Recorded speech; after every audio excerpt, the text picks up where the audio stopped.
रख लीजिए। और जैसे ही तलवार लेकर के खम्भे पर प्रहार किया कि खम्भा फट करके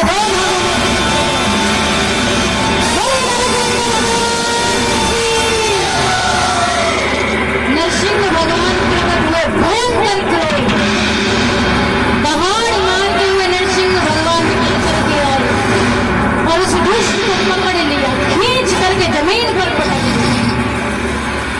उसने कहा कौन हो तुम? बोले मैं तेरा काल हूं। इतना भयंकर रूप देखा और भगवान को मारने के लिए दौड़ा, लेकिन ईश्वर को कौन मार सकता है? भगवान युद्ध करते करते उसे द्वार पर ले गए और जितने भी वरदान उसने मांगे थे उन सबको याद करा। बोल कितने वरदान मांगे थे, अपनी जंघाओं पर रख दिया। बोले बोल हिरण्यकश्यप, क्या वरदान तुमने मांगे थे? बोले मुझे तुम नहीं मार सकते, चाहे तुम बेशक मेरे काल ही क्यों ना हो, क्योंकि मैं अमर हूं और मुझे कोई मार नहीं सकता इस संसार में। बोले ना मैं ऊपर मरूं ना नीचे। भगवान ने कहा देख, न तू ऊपर है न तू नीचे है, मेरी जंघाओं पर है।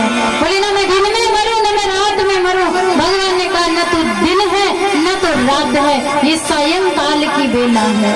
बोले ना मैं अस्त्र से मरूं न शस्त्र से मरूं। भगवान ने कहा ना कोई मेरे हाथ में अस्त्र है न शस्त्र है, न मुझे कोई मनुष्य मार सके न मुझे कोई जानवर मार सके। भगवान ने कहा देख, न मैं मनुष्य हूं और न मैं जानवर, मैं आधनार हूं, नरसिंह हूं मैं। बोले मुझे 12 महीने में से किसी महीने में नहीं मार सकते। बोले कि ये 12वां महीना नहीं है, ये 13वां महीना है, पुरुषोत्तम मास जो मैंने तेरे लिए बनाया है। इतने वरदान पाकर के तू अमर नहीं हो सकता। और दोनों हाथों से उसके पेट को चीर दिया भगवान। बोले नरसिंह भगवान ने उसका अंत कर दिया और उसके आंतड़ियों को निकाल करके अपने गले में धारण कर दिया। ऐसा भयानक स्वरूप देखा, प्रहलाद कपने लगा। समस्त देवगण आकाश मार्ग से पुष्पों की वृष्टि करने लगे, सभी देवगण कपने लगे, क्योंकि 24 अवतारों में यदि सबसे क्रोधित अवतार है तो भगवान नरसिंह का अवतार है। सब देवता गण आए, आकर के स्तुति की भगवान से, लेकिन क्रोध शांत नहीं होता, भयंकर क्रोध है। और नारद जी ने कहा प्रहलाद ये क्रोध तुम्हारे कारण आया है, ईश्वर को तुम ही शांत करा सकते हो। तब भगवान ने के पास जाकर के और प्रहलाद ने बहुत प्रार्थना की प्रभु से और कहा प्रभु आपकी जो छवि का मैंने दर्शन किया वो छवि आज मेरे हृदय के सामने आ जाए, वही दर्शन करना चाहता हूँ, इस रूप से मुझे भय लगता है प्रभु।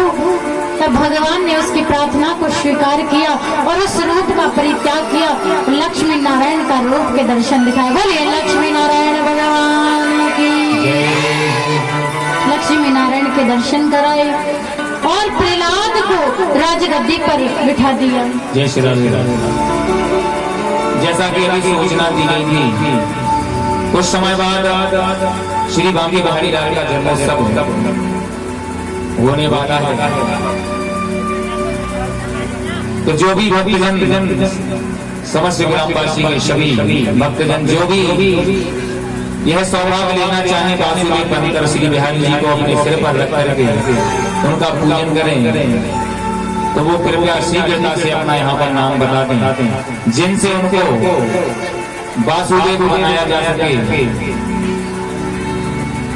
501 रुपए की एक गोली रखी गई थी, क्योंकि यह समस्त ग्रामवासियों का कार्य है, उसमें सबका भाग होना चाहिए। इसलिए तो जो भी, क्योंकि ऐसा सौभाग्य बार बार नहीं मिलता है, तो आप सभी ग्रामवासियों में से जिसकी भी ऐसी इच्छा हो कि भगवान को अपने सिर पर रख करके उनका पूजन करें, आज उनका जन्मोत्सव है, तो यहाँ पर शीघ्रता से नाम बता दें। जय श्री राम।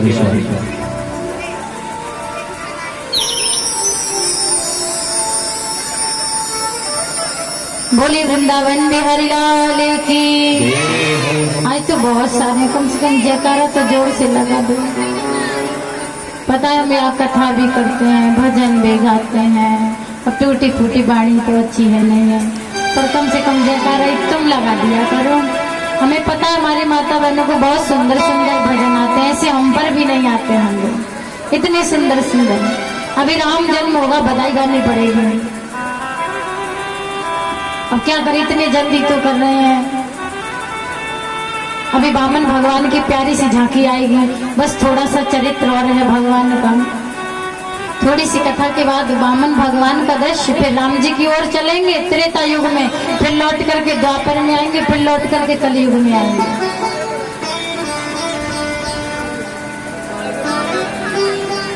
प्रहलाद जी ने भगवान के दर्शन किए,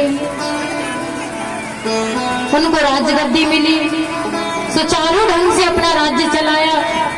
अंत समय में दत्तात्रेय महाराज से सत्संग किया उन्होंने और भगवत शरणागति प्राप्त हुई उनको। सुखदेव जी महाराज राजा परीक्षित को कथा सुनाते हैं, राजन जो अहंकारी होता है ना वो ऐसे ही चला जाता है। हिरण्यकश्यप बड़ा अहंकारी था, उसी प्रकार कहते हैं ना जीवन में कभी अहंकार नहीं करना चाहिए। चाहे धन हो, वैभव हो, कुछ भी हो, पद हो, प्रतिष्ठा हो, मान हो, सम्मान हो, समाज में कितने भी बड़े बन जाओ, पर जीवन में कभी अहंकार मत करना। उसी प्रकार एक त्रिकूट पर्वत था जिस पर 3 शिखरों से बना, उस पर एक गजराज नाम का हाथी रहता था, बड़ा अहंकारी था।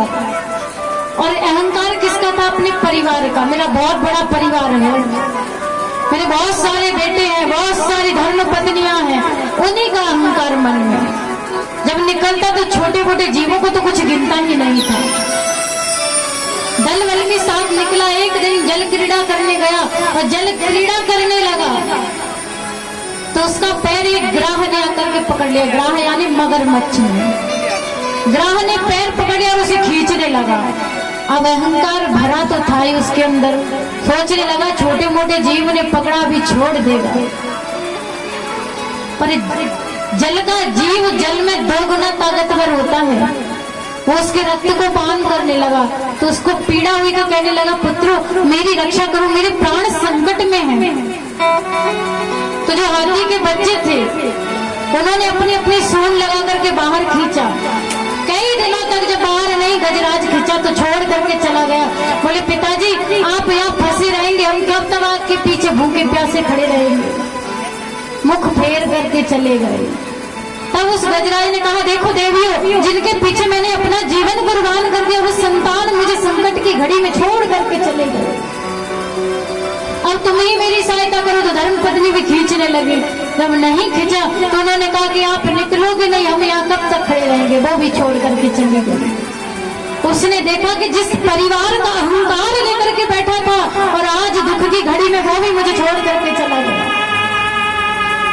गजराज रोने लगा कि आज मुझे पता चला कि इस दुनिया में कोई भी अपना नहीं है, न परिवार अपना है, न नातेदार, न रिश्तेदार, कोई अपना नहीं है। दुख की घड़ी में अच्छे अच्छे छोड़ करके चले जाते हैं जब दुख की घड़ी आती है तो, और सुख में पराये भी अपने हो जाते हैं और दुख में अपने भी पराये हो जाते हैं। गजराज रोने लगा कि आज मुझे पता चला, आभास हुआ है, अब मैं जीवित नहीं बचूंगा। और जितना भी अहंकार था सब टूट गया। गिराह ने उसे खींच लिया। जब जल के ऊपर जो भर सूर्य रही जल ऊपर, तब हरि नाम पुकारे। बोले हे प्रभु, जो इस संसार की रक्षा करता है, जो इस संसार का पालन करता है, आज आकर के मेरे प्राणों की रक्षा कर दो। स्तुति करने लगा भगवान की। और जब भगवान के पास टेर पहुंची गजराज की तो भगवान ने गरुड़ से कहा, गरुड़ शीघ्र चलो, तेरे भक्त के प्राण संकट में हैं। गरुड़ को अहंकार हो गया कि मेरे बिना प्रभु भी कहीं नहीं जाते, इनका काम भी नहीं चलता। भगवान ने कहा तुम अहंकार करते हो, अरे गजराज को तो छोड़ो, पहले इसको बचाना है। बोले तुम त्रिलोकीनाथ को लेकर के उठते हो, इतनी सामर्थ्य है तुम में। बोले हाँ प्रभु, अभी चलते हैं, इतनी भी जल्दी क्या है। भगवान ने कहा ठीक है, तुम अहंकार करते हो। अपनी तर्जनी उंगली लेकर के उसके ऊपर रख दी। बोले अब उड़ो। और जैसे गरुड़ ने पंख को फैलाना शुरू किया, उड़ना शुरू किया, तो पसीने से तराबोर हो गया, पर तिल भर चिग ना पाया, तिल भर हिल ना पाया। तब भगवान ने कहा अहंकार करते हो कि तुम त्रिलोकी के नाथ को लेकर के उड़ते, तुम्हारी क्या समर्थ है, मैं तुम्हें अपने पैरों में जकड़ करके ले जाता हूँ। गरुड़ को छोड़ दिया। भगवान ने चरण में चरण पादुकाएं भी धारण नहीं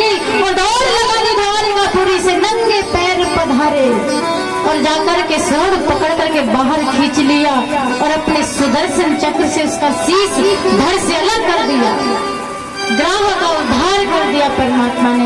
बोलिए लक्ष्मी नारायण भगवान की।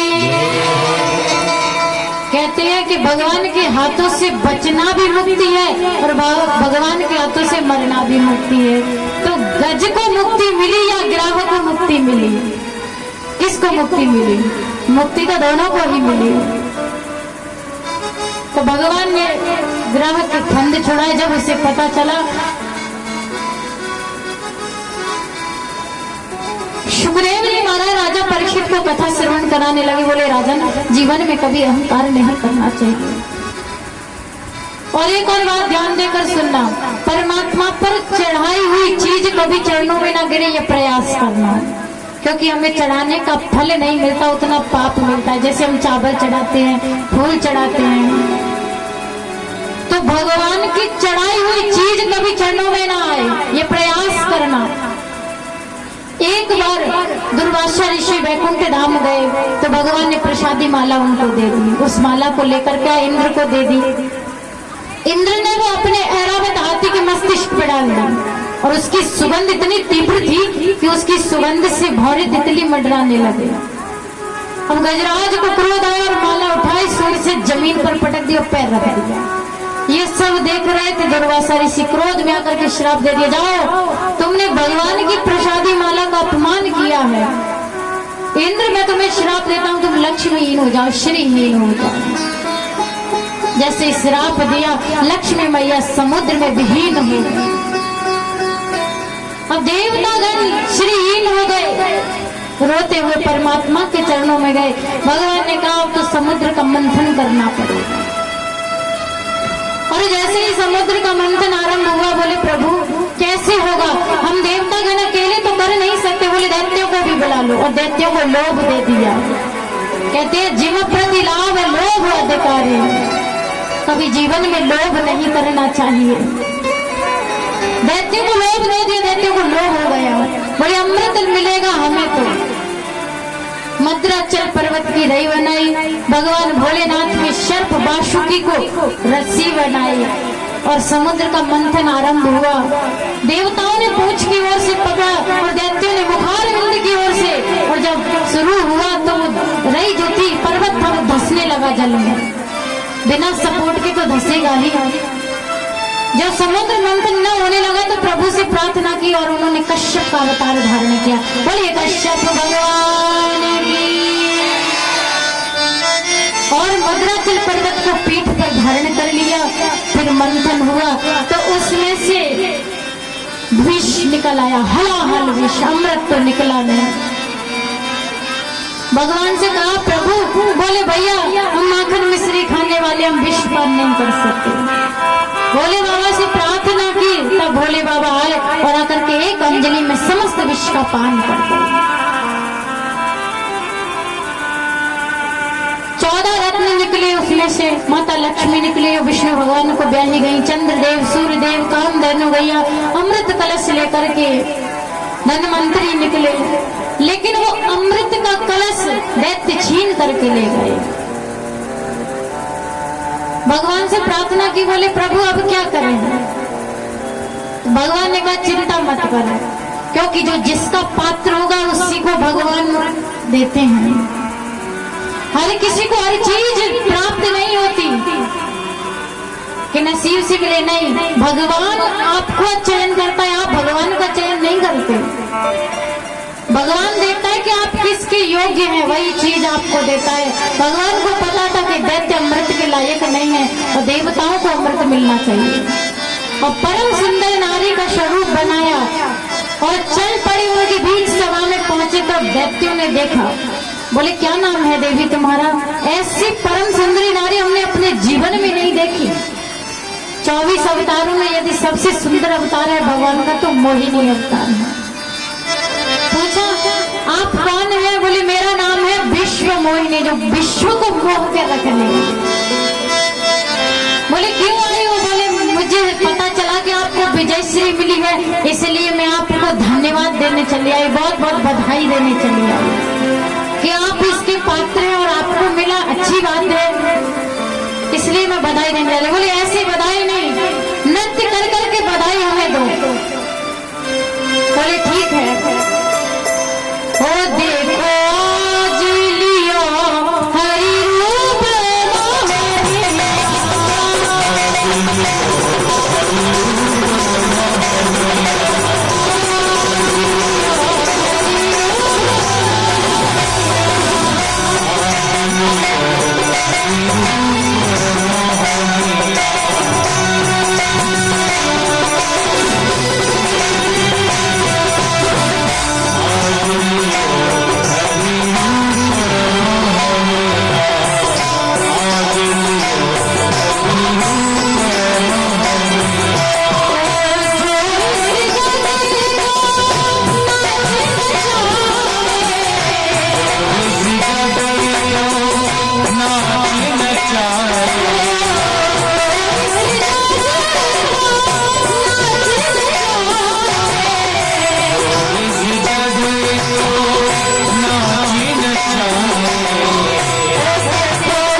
भगवान जब नृत्य करने लगे, जो इस जग को नाच नचाता है वो भक्तों के पीछे और स्वयं नाच रहा है। एक दैत्यों की सभा में, वो भी नारी का रूप धारण करके,